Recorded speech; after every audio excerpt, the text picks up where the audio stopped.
So what we're doing today is the rear brake job on the 2003 Suburban. And so I've got the wheels off, got it jacked up, got it on stands, and got, like I said, I got the wheels off. To get the caliper off, you've got two bolts. They're the caliper slides on these bolts, 14 millimeter right here, and then of course one at the bottom right there. Take those two bolts off. Once you get those two bolts off, you can pull the caliper off. Of course, the brake shoes will be with the caliper. And then if you're going to just replace the pads, you can just take the caliper off. I'm actually going to replace the rotors. They're warped, and so you can get rotors. I used a coupon at Advanced Auto, and by the time I used the coupon, I bought rotors, and their best semi-metallic. I did not go ceramic. It was like $80 for the two rotors and 4 pads, and I had a $40 off coupon I used, and then I had a $5 rewards, so I got like $45 off. So by the time you do all that, you really can't buy rotors for that much, and or you can't really turn them for that much. You pay like $20 a rotor or something, and these before the coupon were like $40, I think. So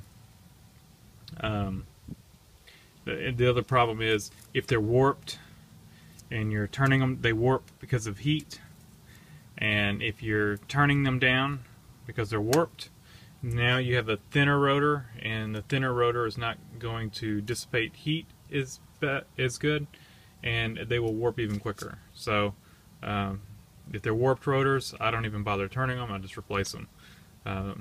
So anyway, so let's get these two caliper bolts off, then we'll get this caliper bracket off, then we can slide this rotor off. This of course is rear disc, and it has a drum on the inside of this rotor, and that's for the emergency brake. There's a little brake shoe inside of here.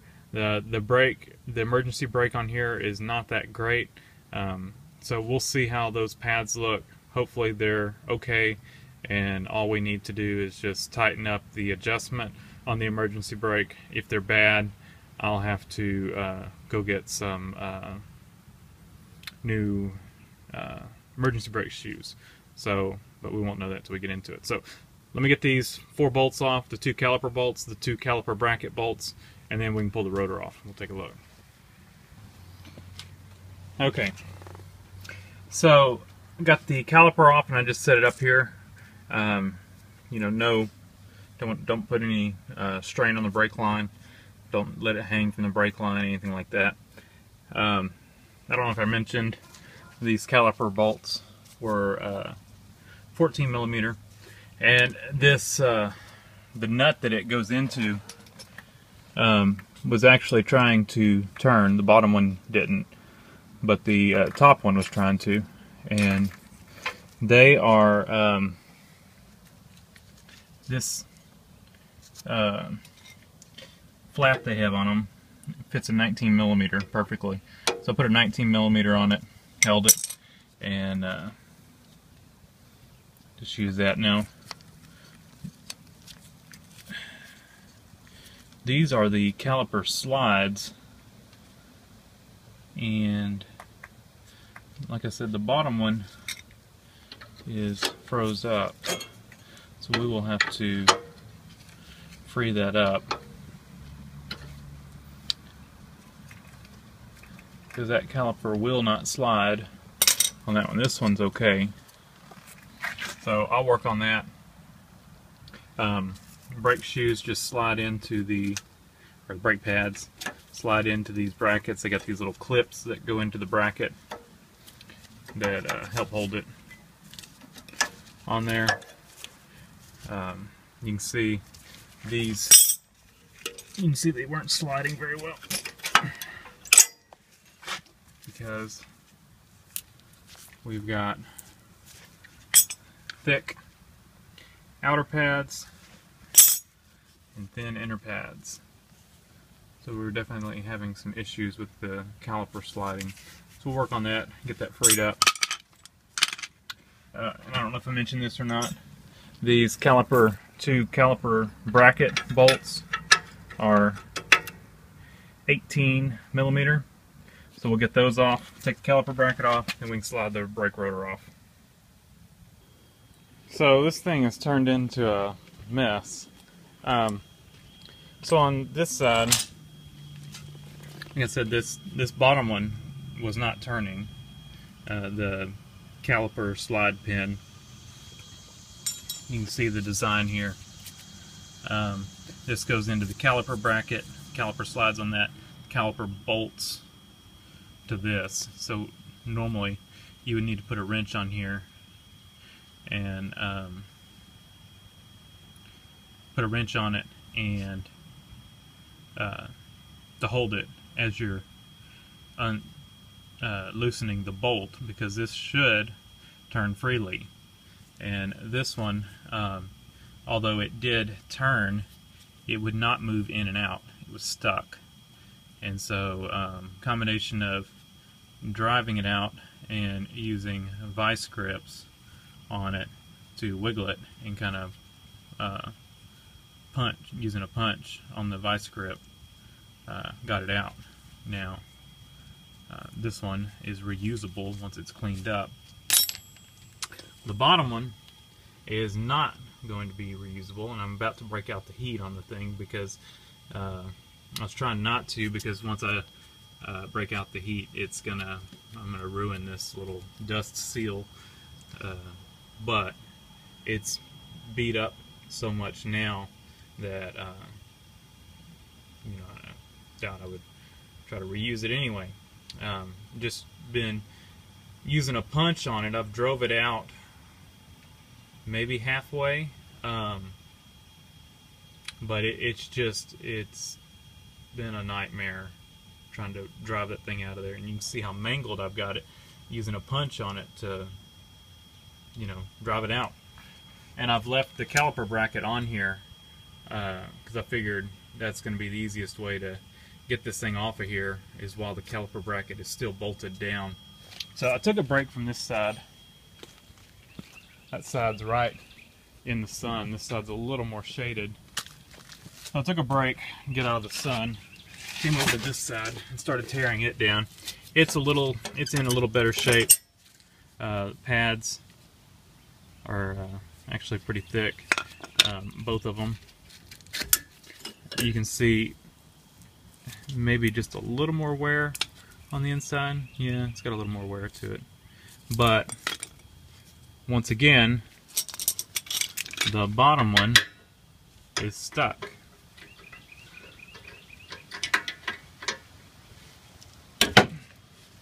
Will not move. Top one, tire fell over. Top one's in good shape. Look at that. Came right out. So I'm hoping, since this side was in better shape, this one may drive out decently easy.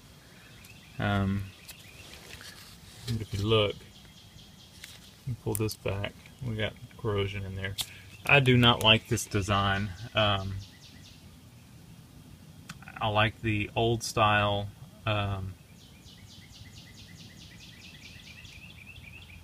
design, kind of like on the Chevy brakes. Toyota's got a really good caliper design, but this is not fun.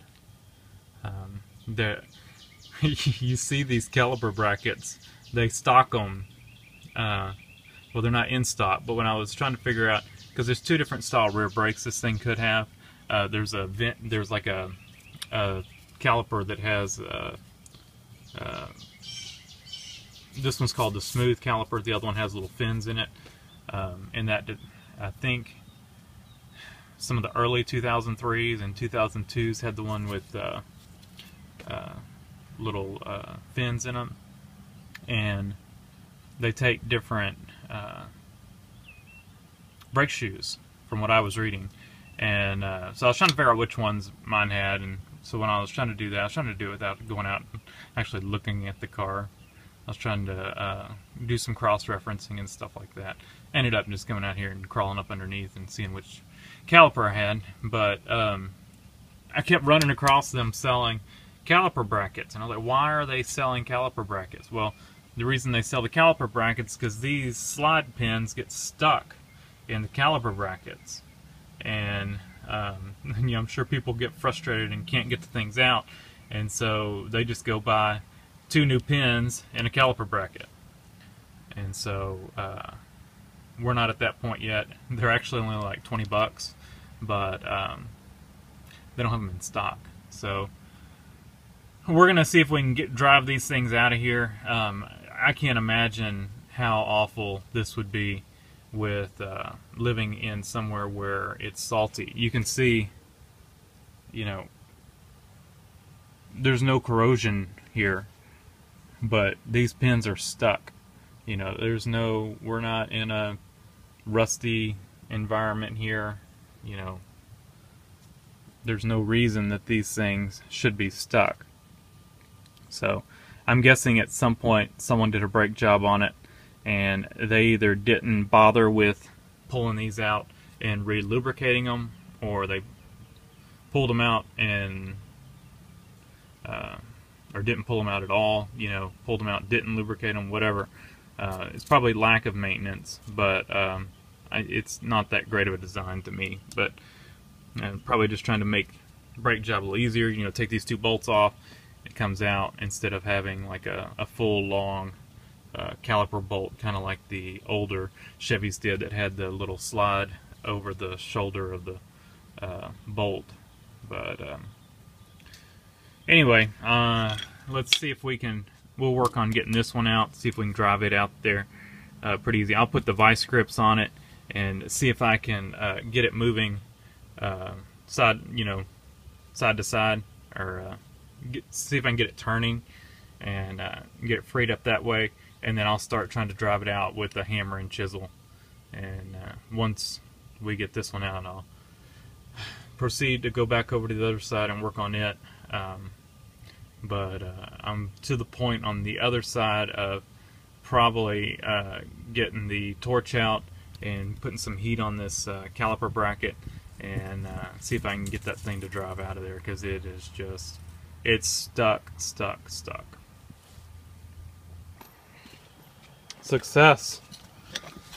Here's the charred remains of that rubber boot, the still hot caliper bracket, and the pin that went flying somewhere over on the other side once it knocked out.